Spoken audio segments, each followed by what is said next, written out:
أما بعد أعوذ بالله من الشيطان الرجيم لقد كان لكم في رسول الله أسوة حسنة رسول اللہ صلی اللہ علیہ وآلہ وسلم کا اسوہ مبارکہ کے عنوان پر آج ہمارا 20واں درس ہے۔ آج کے درس میں جنگ احد کا مختصر انداز میں تذکرہ کیا جائے گا۔ جنگ بدر میں مشرکین کو سخت ذلت اور ہزیمت اٹھانی پڑی تھی۔ جنگ بدر کے اندر مشرکین کافرین کے بڑے بڑے سردار وہ قتل ہو گئے تھے۔ پورا کا پورا مکہ ماتم کدہ بنا ہوا تھا۔ وہ اپنے مقتولوں کا بدلہ لینے کے لیے بڑے پیچ و تاب کھا رہے تھے، اور اوپر سے یہودیوں کے بناسبتی شہزادے وہ بھی ان کو انگیختے دے رہے تھے کہ تم اپنے مقتول ان کا بدلہ لو، ان پر حملہ کر کے ان کا نام و نشان ختم کرو۔ اور ادھر دوسری طرف مسلمانوں کی عظمت اور قوت کا چرچا وہ بھی پھیلتا جا رہا تھا، جو کہ مشرکین کو ایک آنکھ بھی نہ پاتا تھا۔ اور ان تمام چیزوں کے ساتھ ساتھ ایک بڑا خطرہ ان کو اور بھی ہو رہا تھا کہ اسلام پھیلتا جا رہا تھا، جس کی وجہ سے ان کو اپنے آباء و اجداد کے دین کے اپنے منہ مار جانے کی، خود اپنی موت مار جانے کا خدشہ تھا۔ اور ساتھ ہی ساتھ ان کا جو تجارتی راستہ تھا وہ بھی بالکل بلاک ہو چکا تھا، کیونکہ نبی صلی اللہ علیہ وآلہ وسلم نے ان کے تجارتی راستے پر جتنے بھی قبائل تھے ان تمام کے ساتھ تعلقات بنا رکھے تھے، ان سے حلفیہ بیان لے رکھے تھے کہ ایک دوسرے کا ہم تعاون کریں گے۔ یہ تمام خطرات کو بانپتے ہوئے ایک تو اپنے مقتولین کا بدلہ لینے کے لیے، دوسرا اپنے آباء و اجداد کے نظریے اور دین کو بچانے کے لیے، تیسرا اپنی معیشت جو خطرے میں نظر آ رہی تھی، ان تمام کا انہوں نے فیصلہ یہ کیا کہ ابو سفیان جو تجارتی قافلہ بچا کر لے آیا ہے، اس میں جتنی بھی مالیت منافع والی ہے، اس تمام تجارت کا جو منافع ہے وہ مسلمانوں کے خلاف استعمال کر لیا جائے۔ چنانچہ اس بات پر ان تمام کا ایکا ہو گیا، جیسا کہ سیرت ابن ہشام جلد 1 صفحہ 330 پر اور سیرت ابن اسحاق اس نے بھی اس کو بیان کیا ہے، اور قرآن نے بھی سورہ انفال کے آیت نمبر 36 میں اس کا تذکرہ کیا کہ ان الذین کافروا ينفقون اموالهم ليصدوا عن سبيل الله فسينفقونها ثم تكون عليهم حسرة ثم يغلبون، کہ بے شک وہ لوگ جنہوں نے کفر کیا وہ اپنے مال اس لیے خرچ کر رہے ہیں تاکہ اللہ کے راستہ سے روکیں، وہ مزید اپنے مال خرچ کرنے کے لیے تیار بیٹھے ہیں، لیکن یہ سب کا سب ان کے لیے حسرت اور افسوس کا سامان بنے گا۔ ثم یغلبون، آخر کار وہ ناکام اور ذلیل ہو کر رہیں گے۔ چنانچہ اہل مکہ نے یہ حتمی فیصلہ کر لیا کہ مسلمانوں پر ایک سخت حملہ کیا جائے، اور اس کی انہوں نے پوری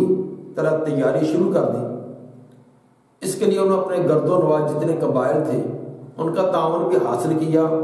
بہت سارے حبشی لوگوں کو بھی اس کے اندر بھرتی کیا، اور ساتھ اشعار پڑھنے والی عورتوں کو تیار کیا کہ جو ان کے جوانوں کو اشعار پڑھ کر ان کو جوش دلائیں۔ تو اس طرح کرا کے بھاگ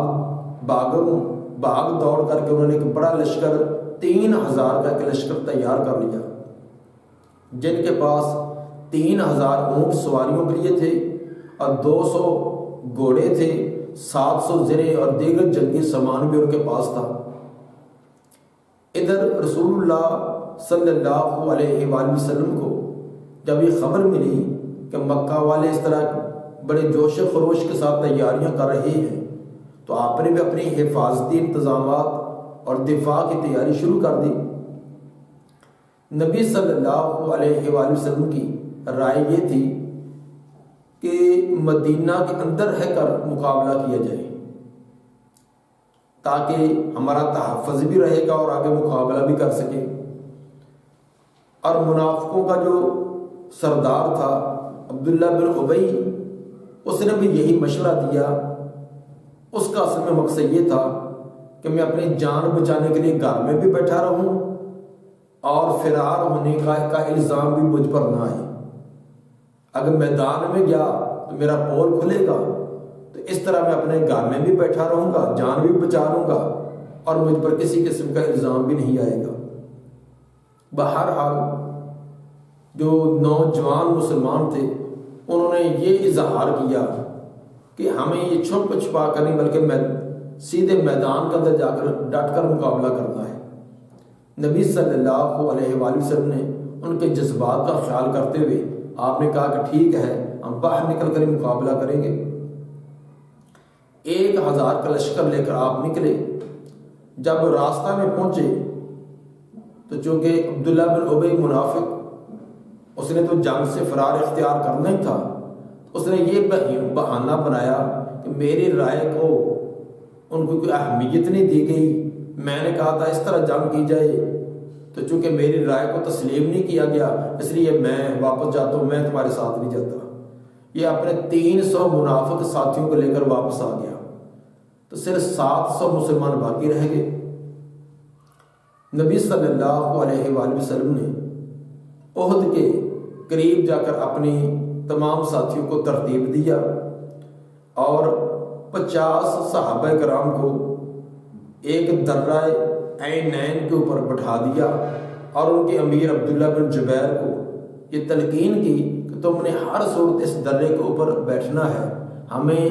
فتح ہو یا شکست، جب تک میرا حکم نہ آئے تم نے نیچے اتر کر نہیں آنا۔ صحیح بخاری کی حدیث نمبر 3039 میں اتنے الفاظ یہاں تک آپ نے فرما دیا کہ ان رأیتمونا تخطفنا الطیر فلا تبرحوا مکانکم حتی ارسل علیکم، اگر تم دیکھو کہ ہمارے جسم پرندے نوچ رہے ہیں تب بھی تم نے اس جگہ کو چھوڑ کر نہیں آنا جب تک میری طرف سے دوسرا حکم نہ آئے۔ اس قدر آپ نے تاکید فرمائی۔ چنانچہ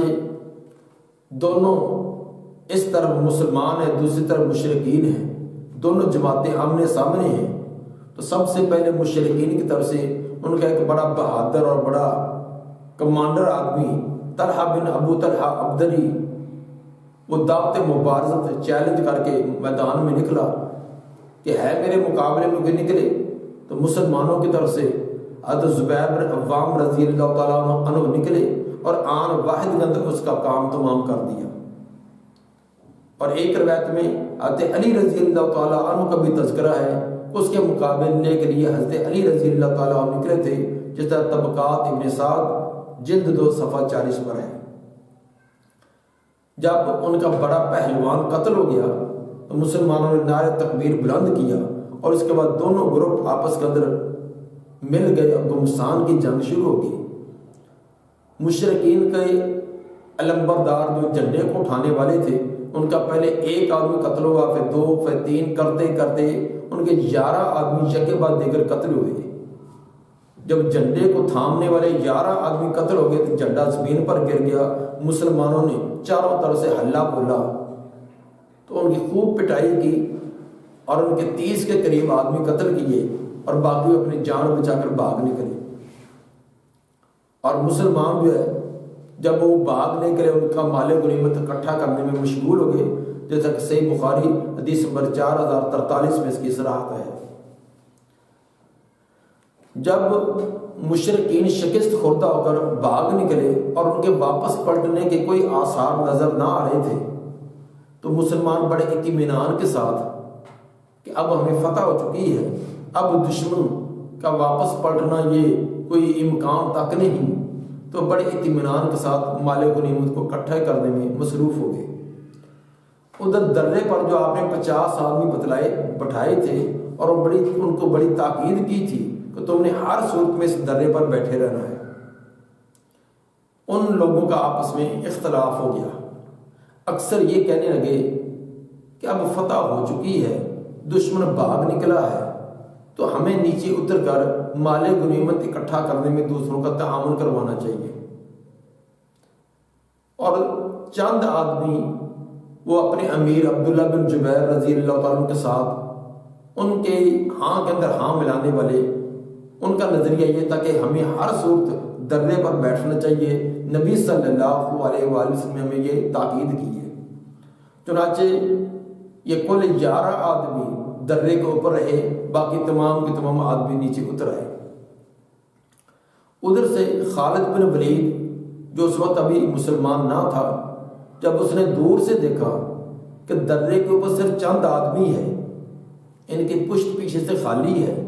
تو اگر پیچھے سے حملہ کر دیا جائے تو ہمیں کامیابی مل سکتی ہے،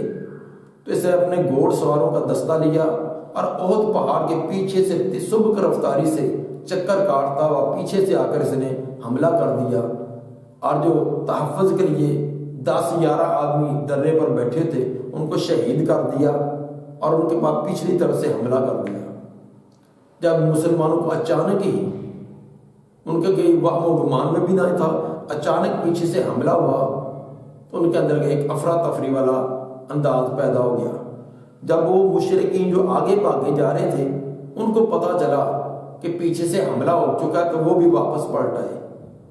تو گویا کہ ادھر پیچھے سے بھی اور اگلی طرف سے بھی دونوں طرف سے مشرکین نے گھیراؤ کر لیا، مسلمان درمیان میں آ گئے، جس کی وجہ سے مسلمانوں کا نقصان بھی ہوا اور خود نبی صلی اللہ علیہ وآلہ وسلم کو بھی زخم پہنچے۔ تو آخر کار نتیجہ یہ نکلا کہ اس درے پر بیٹھنے والوں کی غلطی کی وجہ سے جو فتح ہوئی تھی وہ ایک شکست کے انداز میں وقتی طور پر تبدیل ہو گئی۔ مسلمانوں میں سے 70 افراد جو شہید ہوئے،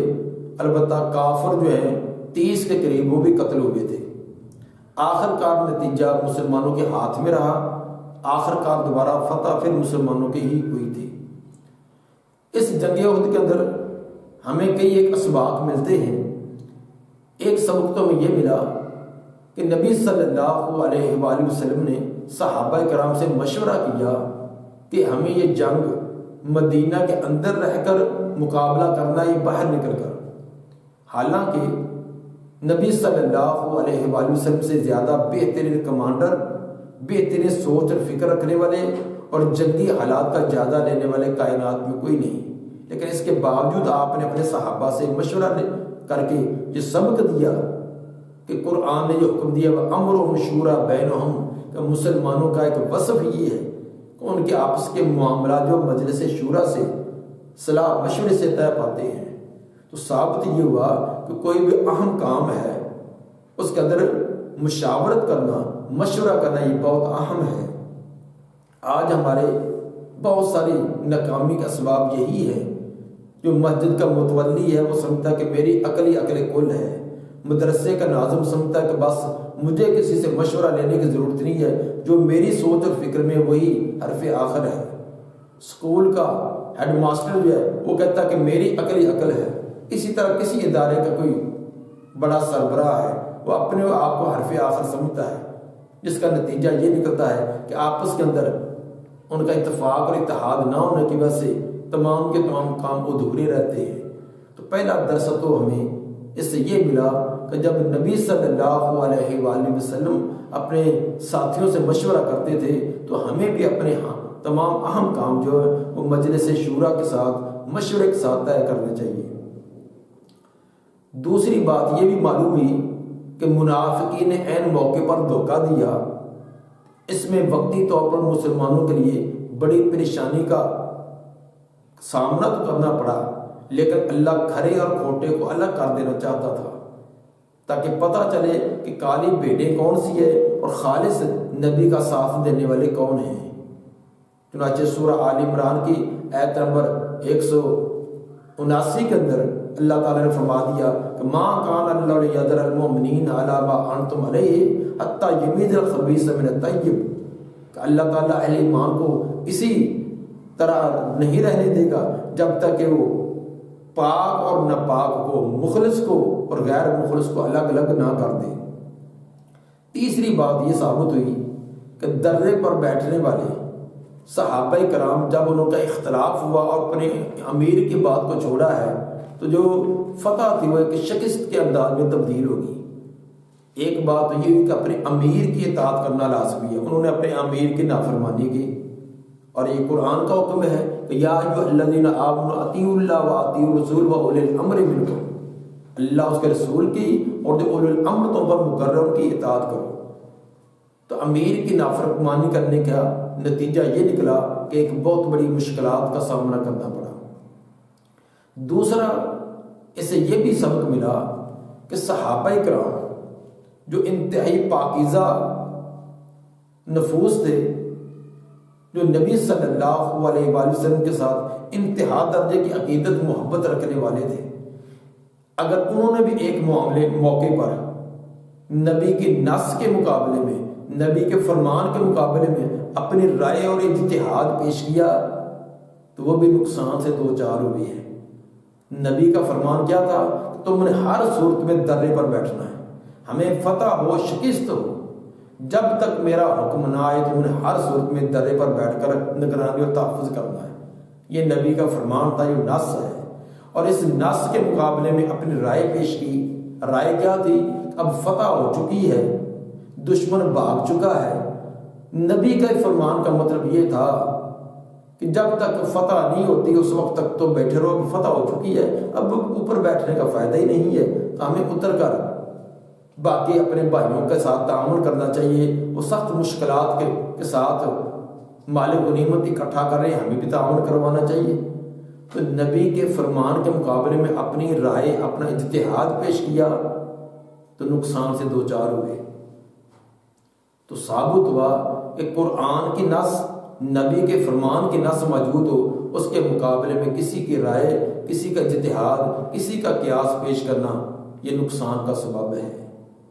اور یہ بات بھی ثابت ہوئی کہ صحابہ کرام جو انتہائی پاکیزہ اور مقدس افراد تھے، انہوں نے ایک نبی کے حکم عدولی کی ہے تو سخت پریشانی کا سامنا کرنا پڑا۔ آج نبی کی امت کتنے نبی کے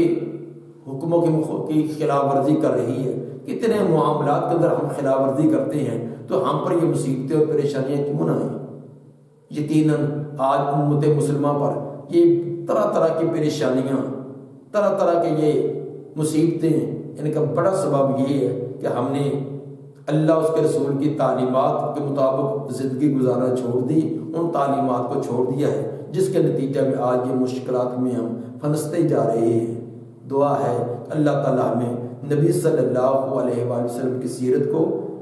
اس کا مطالعہ کر کے اس کے مطابق اپنی زندگیوں کو ڈھالنے کی توفیق عطا فرمائے۔ سبحان ربک رب العزت عما یصفون والسلام علی المرسلین والحمد للہ رب العالمین۔